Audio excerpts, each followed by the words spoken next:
the past. Destroy the old mind. You've been doing something for so many years, even myself.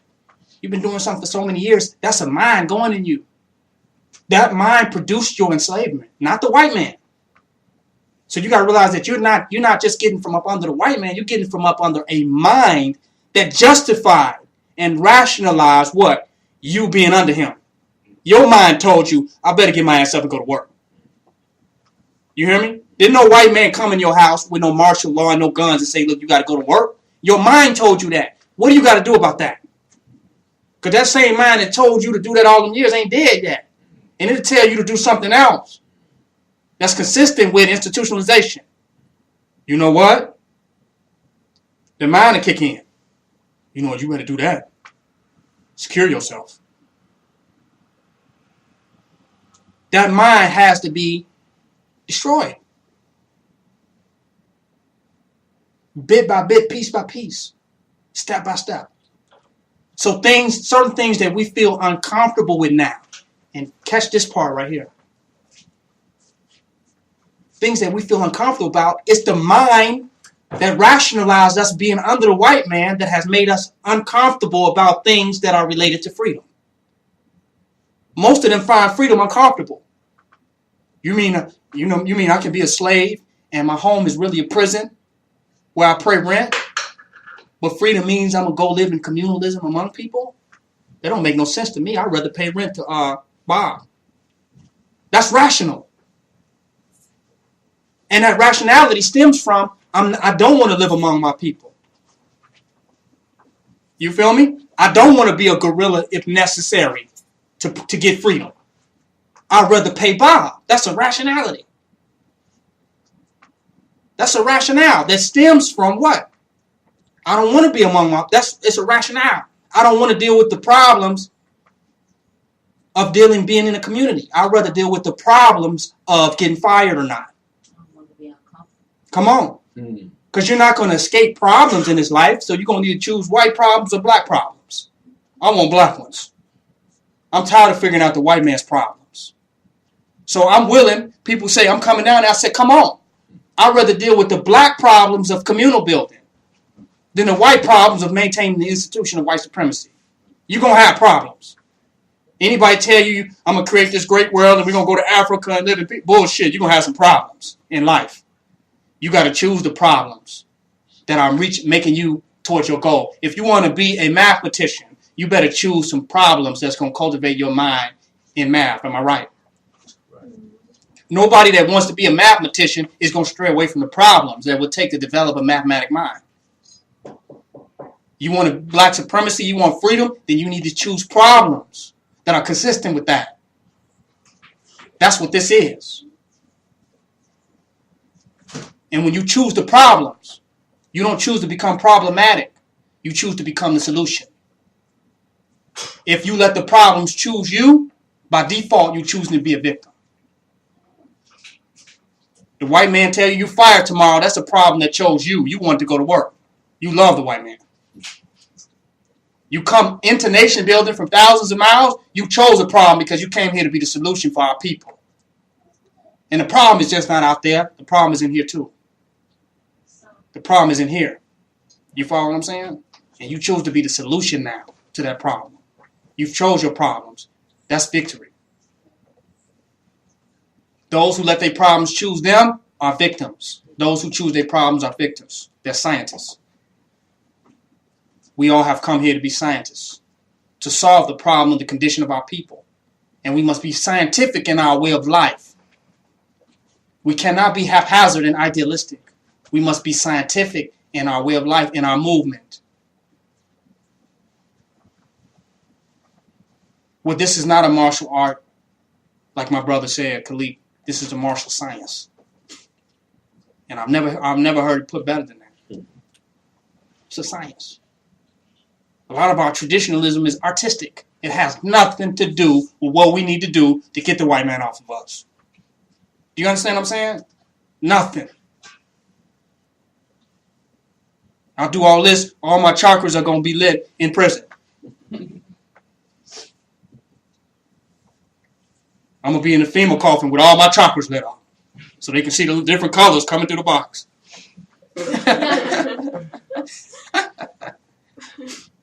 You all hear what I'm saying?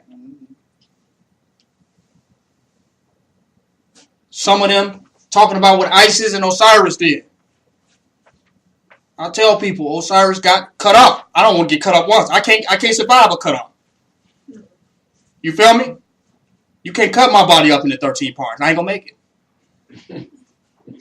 So I gotta be even wiser. You follow what I'm saying?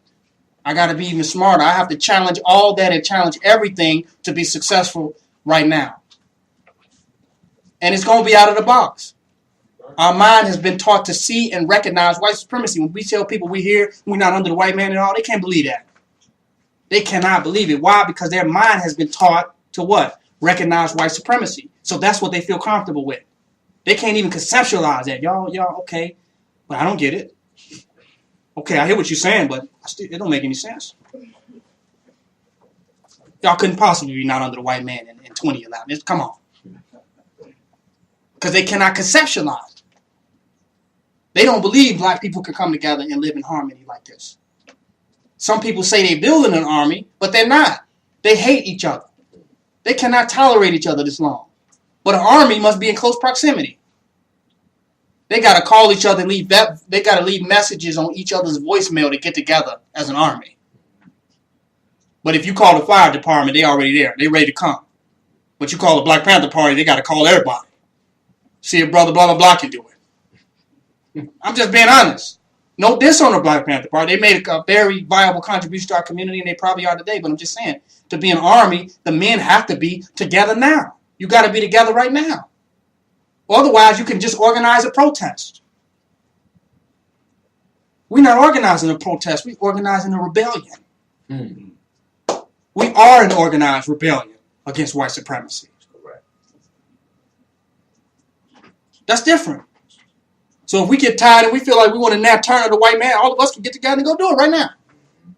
We already prepared for it. That's different from an organization of trying to get people together. I could have did that. Organize some people, get a list. This is everybody who's on the list. But you call everybody, nobody's home when you need them. I said, no, it got to be something better. We need to get people together. Well, we want Dr. Martin Luther King to dream. We want what the white man had. We want the American dream, the dream house. And we're all scattered off in houses. And when we need each other, guess what? We're not there. But our enemy is together right now, isn't he? Our enemy is together 20 deep right now. 50 deep. They're sitting there waiting right now, together. And we in 20 different houses. They said, well, they're going to cut the cell phones off and all that. Well, we should be already together 50 to 100 deep. We won't need a cell phone. It should be more of us organized in the community than them. Then what they going to do? If we got 7 houses and it's 50 of us in all 7 houses that's organized like this, we outnumber them in the community. You can't stop us in our community. It's going to turn out just like Mubarak. They say they're going to bring in the National Guard. They brought them into Egypt, and what happened? They said, we ain't got nothing to do with this. Do y'all hear me? The National Guard came in to stop the rioting and the insurrection in Egypt, and they said, well, just let them do what they did. What makes us think the United States Army wouldn't do that? You think they just automatically going to go with these forces within our community? That's a given, right? That's a defeatist attitude. That the military is definitely going to come in the community and start sniping everybody. Definitely. They didn't do it in Egypt. Do y'all hear me? We know the white man is all together, all organized, and definitely going to defeat us. We're clear on that. We're absolutely clear that the white man is going to destroy us. Without another thought.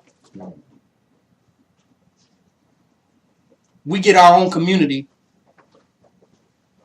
we lock it down ourselves. That's the strategy. So I'm challenging people in here. Get out the matrix in here.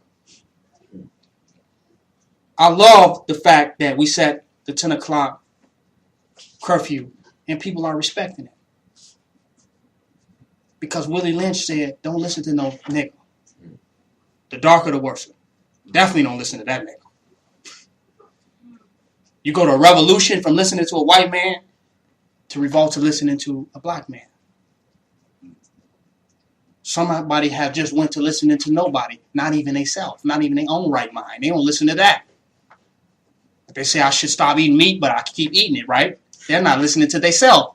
Less than another black. They won't listen to their own black man as they self, telling them what they should not be doing. So that's radical to begin to be able to go against all that programming and say we're going to have a black community, we're going to have a black society, but somehow we're not going to have any black leaders. But it's all black people around. If there's no black leaders around, then I must assume that there are white leaders around, bottom line. Because I've never seen a community, no matter what these Negroes are saying, I have never seen a community put together that did not have black leaders. You show me one. In the history of time. Oh, we don't need no leader. We all just somehow going to come together and do it. Show me where that happened in history.